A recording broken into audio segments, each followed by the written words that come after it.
산발랏이 우리가 성을 건축한다 함을 듣고 크게 분노하여 유다 사람들을 비웃으며 자기 형제들과 사마리아 군대 앞에서 일러 말하되, 이 미약한 유다 사람들이 하는 일이 무엇인가?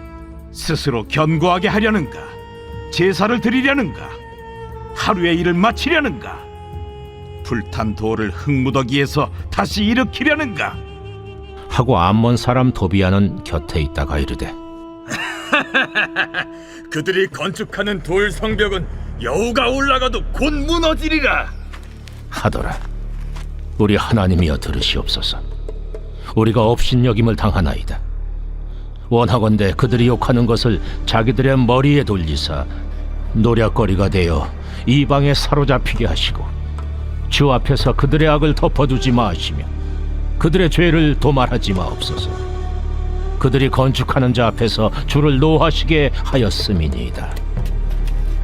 이에 우리가 성을 건축하여 전부가 연결되고 높이가 절반에 이르렀으니 이는 백성이 마음 들여 일을 하였음이니라. 우리의 삶의 인생의 주관자가 우리 하나님이 되심을 믿습니다. 우리 인생에 크고 작은 사건과 고난과 때로는 기쁜 일, 희로애락이 있을 텐데 그 모든 중심에는 우리 여호와 하나님이 우리 인생을 이끌어 가신 줄을 믿습니다. 기쁠 때뿐만이 아니라 우리 슬플 때에도, 또한 즐거운 일 있을 때뿐만이 아니라 때로는 어려운 일 있을 때에도 우리는 모든 주권을 인정하며 하나님을 붙들어야 될 줄을 믿습니다. 근데 우리는 참 인생인지라 하나님을 믿게 되면은 나도 모르게 좋은 일만 있기를 바라고, 뭐 그렇지 않더라도 늘 복된 일만 있기를 바라는 것이 우리의 마음일 것입니다. 그것이 바로 솔직한 우리의 심령이겠죠. 주님의 일을 한다라고 하면은 마치 모든 것이 다 척척척 알아서 잘 되지는 않을까라는 생각에 또한 빠져들곤 합니다. 내 일이 아니라 주의 일이잖아. 하나님의 일이고 사역이잖아. 그러면은 그 뜻에 따라서 내가 순종함으로 나아간다면은 그 모든 일은 잘 진행되어야 되는 것이 맞는 것이 아닌가. 또한 반대로 나의 모든 일들이 잘 진행되고 있다면은 내가 주의 일을 잘 순종함으로 나아가고 있구나라는 그런 생각에 나도 모르게 빠져들곤 합니다. 근데 과연 주의 일을 한다라고 한다면은 모든 것이 다 잘 진행되기만 할까? 그렇게 말하는 사람이 있다면은 그것은 성경적이지가 않습니다. 성경 어디를 봐도 그렇게 쓰여지는 않습니다. 주의를 하는 데 있어서는 무조건 화평만 있고 탄탄대로만 열린다라고 성경은 말하고 있지는 않습니다. 결과적으로는 그럴 수 있죠. 우리가 먼 훗날 모든 사망 것을 깨뜨리고 이제 이 땅의 모든 일을 마무리한 뒤 저 천성 향해 우리가 주님의 천국 잔치에 이를 때, 그때는 그 무엇과 말로 비교할 수 없는 승리와 기쁨만이 있을 뿐입니다. 그러나 그 과정 가운데에는 늘 그렇지만은 않다. 이 땅 가운데에는 늘 전쟁과 그런 고통 같은 상황들이 끊임없이 믿는 자들에게도 일어난다라는 것입니다. 오늘 말씀에서도 그것을 우리는 찾아볼 수가 있습니다. 이제 느헤미야가 하나님 아버지 언약을 기억하고 기도함으로 이제 고국으로 돌아가서 이제 성벽 중수하는 일에 이제 막 스타트를 하고 모든 민족들, 백성들과 더불어 한마음 한뜻이 되어 그 모든 일에 전념을 하며 뛰어들게 됩니다. 북쪽, 서쪽, 남쪽, 동쪽 순으로 이렇게 이어져 그 다음은 이렇게 이어져 성벽이 이제 재건되는데 가속도가 이제 붙기를 시작하는 그때에 이제 모든 일이 잘 척척척 되는 일만 남았을 거라 생각했을지도 모르겠습니다. 그러나 그 가운데서 이제 외부의 적대 세력이 일어나고 있는 것을 우리는 보게 됩니다. 오늘 그 대표적인 인물이 1절에 나오는 산발랏이라는 자와 또 3절에 암몬 사람 도비아라고 하는 인물입니다. 이 인물들의 이름은 이미 앞서 2장에서부터 벌써 언급이 되고 있는 것을 우리는 알 수가 있죠. 이들이 이 유다 사람들이 돌아와서 이 성벽을 다시 세우고 있는데, 그렇게 된다면 뭔가 정치적으로 이들이 강해짐으로써 상대적으로 자신들이 불이익을 당하지는 않을까라는 그런 두려움이 있었던 것 같습니다. 산발랏이라는 이 자는 사마리아의 총독으로 다스리는 총독으로 세움을 받은 자입니다. 그러니 괜히 그런 적대심이 더욱더 생겼을 거라 생각이 되죠. 그래서 그들을 오늘 1절부터 3절까지 말씀 보면 산발락과 도비야가 심리적인 압박을 가해오며 도발을 해오는 것을 보고 있습니다. 싸움, 전쟁을 하더라도 먼저 앞서 싸움을 돕고는 자가 있어서 먼저 이 심리적으로 그들을 불안하게 하는 싸움을 먼저 걸어오게 마련입니다. 과거부터 그런 일들이 많이 있죠. 그래서 사기를 저하시키는 미리 싸울 의지를 꺾어버리는 그런 자들이 있게 마련입니다. 그와 같은 짓을 오늘 말씀을 보면 하고 있습니다. 1절에 보니까 성을 건축한다 함을 듣고 크게 분노하여 유다 사람들을 비웃었다라고 하죠. 그러면서 이들이 과연 무엇을 하려고 이런 짓을 하고 있는가, 더 심한 표현을 하면은 왜 이런 짓거리를 하고 있는가라는 식으로 그들을 비꼬는 표현들을 반복적으로 계속해서 하고 있습니다. 더 나아가 3절에 이제 도비야는 이런 말을 하죠. 그들이 건축하는 돌 성벽은 여우가 올라가도 곧 무너질 것이다. 여우가 올라가도 무너지리라. 여우가 올라가서 무너질 정도면은 이것은 돌로 지은 수준이 아닙니다. 네, 여우가 생각보다 작죠. 그리고 여우가 걷는 모습을 보면은 이렇게 쿵쿵쿵 걷지는 않습니다. 사뿐사뿐하게 걷는 것을 보게 되죠. 여우가 걸어도 무너질 정도로 너희들이 짓고 있는 그 성벽을 건축하는 일, 그것은 헛된 일이다. 그만큼 약한 일이고 무익한 일이다 라고 비방하고 조롱하는 것을 보게 됩니다.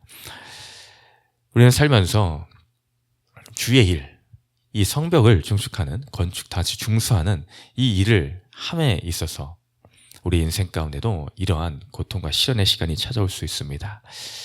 우리가 주와 복음을 위해서 하는 그 모든 일 하나하나를 바라보며 그것을 알지 못하는 자들, 나를 대적하고 우리의 무리를 대적하는 자들이 나타나서 손가락질을 하며 너희들이 하는 그 짓은 쓸데없는 짓이다.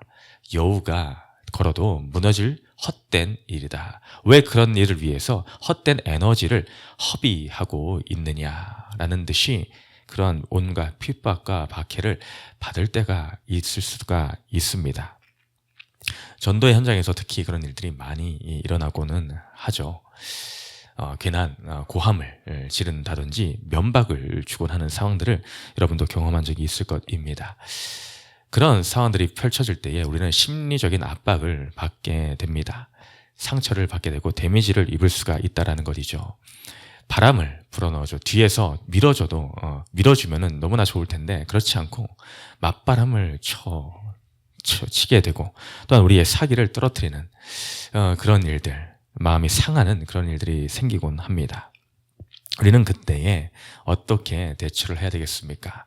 인간적인 내가 예수를 믿지 않았다면은 대번에 맞받아 쳐가지고 똑같이 한 소리를 크게 해주고 싶은 상황도 있지 않습니까? 그러나 우리가 주를 믿음으로 그 모든 상황들을 때로는 참고 또 참고 인내하며 넘어가고 할 때가 또한 있습니다. 그렇다면 오늘 말씀에서는 이 느헤미야와 그 백성의 무리들은 어떠한 반응을 보였을까? 그들은 먼저 가장 최우선적으로 했던 것은 기도입니다. 앞서 우리는 느헤미야가 그 성전, 이스라엘 백성들의 그 예루살렘 성벽과 모든 것들이 무너지고 불탔다는 소식을 처음 접했을 때에 그 느헤미야가 했던 첫 번째 반응을 기억합니다. 그때 또한 여호와 하나님께 먼저 금식함으로 울며 기도하였다라는 것을 보게 됩니다. 오늘도 동일한 반응을 우리는 볼 수가 있습니다. 4절부터 우리 하나님이여 들으시옵소서. 이 모든 여우가 밟아도 무너지겠다라는 소리가 있기 무섭게 먼저 여호와 하나님께 기도함으로 나는 것을 보게 됩니다. 하나님이여 들으시옵소서. 우리가 이렇게 업신여김을 당하고 있습니다. 우리의 모든 형편을 먼저 하나님 앞에 있는 그대로의 모습을 고하며 나아가고 있는 것이죠. 그들의 욕하는 것들이 우리가 듣습니다. 그 모든 것들이 그러나 주님 하나님이여 그들의 머리 가운데로 돌려 주옵소서. 우리가 사로잡히지 않게 하여 주옵소서. 그렇게 기도를 하며 나아갑니다. 이 기도를 하면서 또 놀라운 표현을 우리가 볼 수가 있는데 5절 후반절에 보면은 어떤 표현을 하는가? 주를 노하시게 하였음이니이다. 주를 노하시게 하였음이니이다. 그들이 우리를 향해서 비방하고 핍박을 하고 있는데 그것이 단지 우리를 위한 것이 아니라 그것이 곧 주를 노하시게 하는 일이다 라는 표현을 하고 있습니다. 우리는 이것을 또한 기억해야 될 것입니다.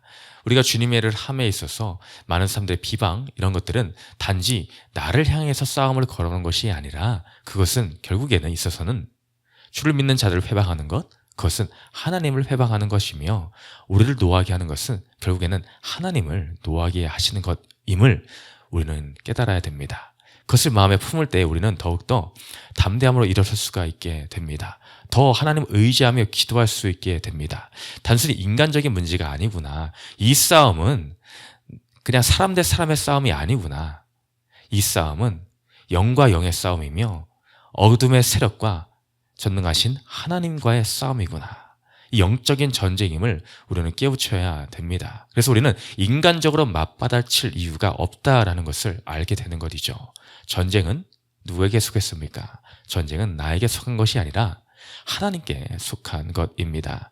이것을 너무나 잘 알고 고백했던 인물이 바로 다윗입니다. 그가 왕이 되기도 이전에 아직 목자의 실에 있을 때에 블레셋 골리앗과의 싸움의 전투에 있어서 그는 이 놀라운 고백을 먼저 하였습니다. 사무엘상 17장 45절 이하에 보면 다윗이 블레셋 사람에게 이르되, 바로 골리앗이죠.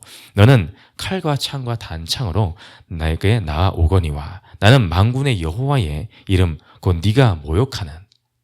이때도 믿는 자 그 백성들을 골리앗이 모욕을 하고 있었던 것이죠. 네가 모욕하는 이스라엘 군대의 하나님의 이름으로 내게 나아가노라. 오늘 여호와께서 너를 내 손에 넘기시리니 내가 너를 쳐서 네 목을 베고 블레셋 군대의 시체를 오늘 공중에 세워 땅의 들짐승에게 주어 온 땅으로 이스라엘 하나님이 계신 줄을 알게 하겠고 또 여호와의 구원하심이 칼과 창에 있지 아니함을, 여호와의 구원하심이 칼과 창에 있지 아니함을 우리의 육적인 힘과 파워에 있지 않다라는 것이죠. 그것에 있지 아니함을 이 무리에게 알게 하리라. 전쟁은 여호와께 속한 것인지요. 전쟁은 여호와께 속한 것인지요. 그가 너희를 우리 손에 넘기시리라. 우리는 인생 가운데에 핍박과 고난이 찾아올 때, 주님의 일을 함에 있어서 그런 고난이 찾아올 때 이런 고백이 있어야 될 줄 믿습니다. 전쟁은 주님 여호와께 속하였습니다. 오늘 그 모든 자들을 우리 손에 넘기신 줄을 믿습니다. 나의 혈과 육의 싸움이 되지 않게 주님 도와주시옵소서. 이렇게 우리는 기도해야 될 줄을 믿습니다. 우리의 반응은 이와 같아야 될 줄을 믿습니다. 하나님께 맡기는 기도, 모든 것을 하나님께 돌려드리는 그 기도를 해야 될 줄을 믿습니다. 그때에 내가 싸울 때 얻을 수 없는 놀라운 승리를 하나님을 통해서 우리 손에 쥐어줘야 될 줄을 믿습니다. 그것이 하나님의 싸움이며 우리 영적인 자들, 하나님의 자녀된 자들로서의 반응이다라는 것이죠.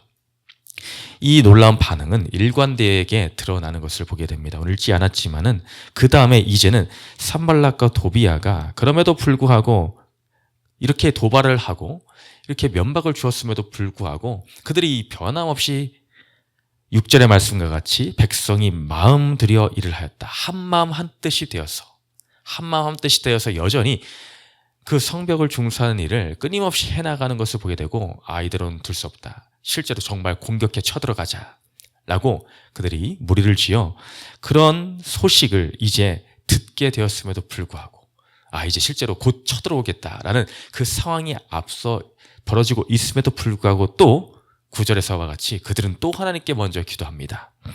우리가 우리 하나님께 기도하며, 9절에 이렇게 나와 있죠. 우리가 우리 하나님께 기도하며. 재차 그런 소식이 들렸을 때도 또한 그들이 먼저 취하는 자세는 고개를 들어 하나님을 바라보는 일이었습니다. 참 우리가 위기의 순간에 당장 코앞에 그런 사건들이 벌어졌을 때 먼저 우리는 고개를 들어 하나님을 바라보는 것, 이것이 생각보다 쉽지 않을 수가 있습니다. 당장 눈앞에 떨어진 발등에 불이 떨어진 그 상황에서 우리는 먼저 우리의 이성을 들여서 내 경험을 살려서 먼저 그것을 해결하고 하는 것이 일반적이지, 먼저 하나님의 이름을 찾는 것이 생각처럼 쉽지 않을 때가 있다는 것이죠. 우리는 그럴 때마다 더욱더 말씀을 날마다 가까이 하는 그 삶을 살아감으로 먼저 하나님을 부르고 하나님을 찾으며 말씀 가운데 주님께서 오늘도 나에게 어떠한 말씀으로 함께 하시며 내가 어떤 자세를 취하며 삶에 적용하기를 원하시는지를 우리는 먼저 하나님을 찾는 일에 무릎을 꿇고 하나님께 나아오는 일에 우리는 오늘 이 느헤미야와 또 이 우리의 공동체와 같이 그런 마음과 뜻으로 우리도 일관되게 나아가는 모습을 보여야 될 줄을 믿습니다. 그리고 또한 오늘 마지막 절 우리 읽지 않았지만 보면은 이렇게 말하죠. 14절에 내가 돌아온 후에 일어나서 귀족들과 민장들과 남은 백성에게 말하기를 너희는 그들을 두려워하지 말고, 뭐랍니까? 너희는 그들을 두려워하지 말라. 그들은 두려워할 존재가 아니다. 내가 실제적으로 두려워할 것은 그들이 아니다. 눈에 보이는 그 사람을 두려워할 것이 아니라 지극히 크시고 두려우신 주를 기억하고 너희 형제와 자녀와 아내와 집을 위하여 싸우라. 지극히 크시고 두려우신 주를 기억하라.